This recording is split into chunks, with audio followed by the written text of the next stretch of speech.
La prière a été établie par Dieu. Dieu veut que son peuple le prie. Et donc lorsque tu pries, sache que tu es dans la volonté parfaite de Dieu. Et vous savez qu'il y a beaucoup de choses qui n'arrivent pas dans nos vies seulement parce que nous ne sommes pas dans la volonté de Dieu. Mais l'homme qui prie est dans la volonté de Dieu parce que Dieu demande à son peuple de l'invoquer, de le prier. Mais on ne prie pas n'importe comment. Pour avoir des résultats, il y a une manière de prier et il y a plusieurs manières de prier. Et je vais même en parler dimanche. Mais aujourd'hui, je veux parler d'une particularité qui amène l'exaucement dans la prière, l'insistance. L'insistance qui est définie par la ferveur dans ces passages de Jacques 5, versets 16 à 17, car lorsqu'on dit que la prière fervente du juste a une grande efficacité, directement on présente la prière d'Élie qui a prié avec insistance.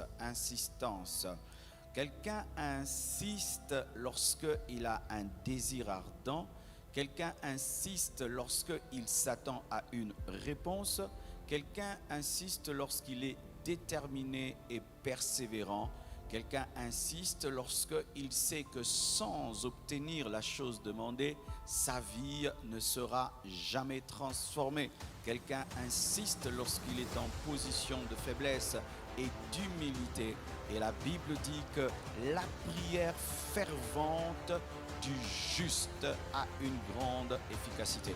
Dans le mot fervente, il y a ferveur. Ferveur, c'est une prière qui vient du cœur d'abord avant de sortir de la bouche. C'est une prière qui vient du cœur d'abord avant de sortir de ta tête. Lorsque tu pries avec ta tête, Dieu ne t'exauce pas parce que Dieu n'exauce pas la tête, il exauce le cœur.